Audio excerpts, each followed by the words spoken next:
we've done an extraordinary job to evacuate as many as we have, but I'm afraid it's absolutely heartbreaking that we can't bring everybody out.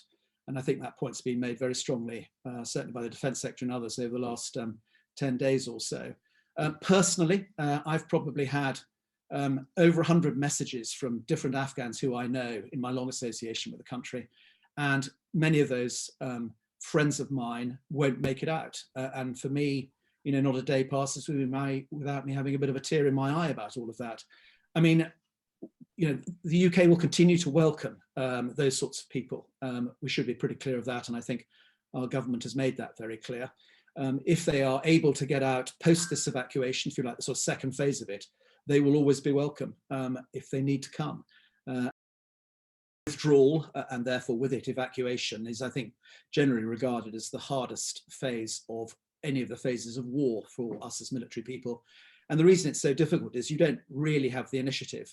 And of course there has to be a ever diminishing rearguard that protects your back as you're evacuating yourselves.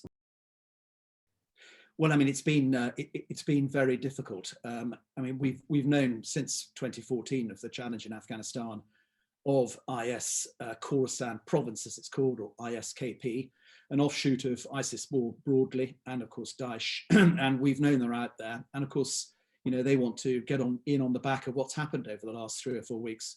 So we've always known they've been out there, and we had some, you know, pretty specific intelligence, which of course very sadly materialized in that ghastly attack the day before yesterday. Certainly when the threat began to be extraordinarily severe and quite specific, a lot of precautions were taken. Quite clearly not enough, but a number were taken. And it's a US national operation. We expected it to happen, and no, we were not involved. But of course, you know, we are very much connected through the coalition of nations that are trying to get after this particular group, whether that's in Iraq, Syria, or for that matter, more broadly in Africa. And we've worked very, very closely with the Americans in trying to deal with this over the last 8 years or so.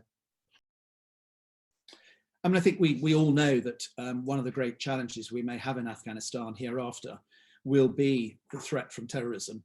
And the answer is that we will work with our allies, and particularly the Americans, to see how we can get after that threat from outside Afghanistan back into Afghanistan if it's necessary. I mean, it's, of course, it's not inconceivable, but of course we're pretty clear about who we work with. They need to accord to certain principles and lawful behaviour.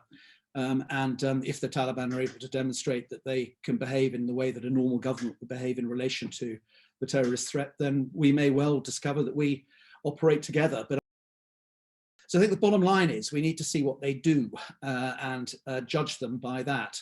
And you know, if they are able to form a government that is inclusive, and they do that through an inclusive process, then it may well be that they become an organisation and a country that a government of a country that we can work with.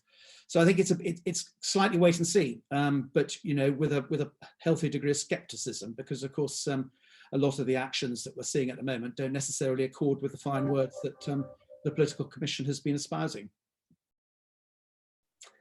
It's not how we hoped it would end, absolutely right. But I think we also need to look back over what we have achieved in the last 20 years. And I do think that, you know, we have prevented international terrorism from being exported from Afghanistan in that 20-year period. And I think we've also given a lot of hope to a lot of Afghans.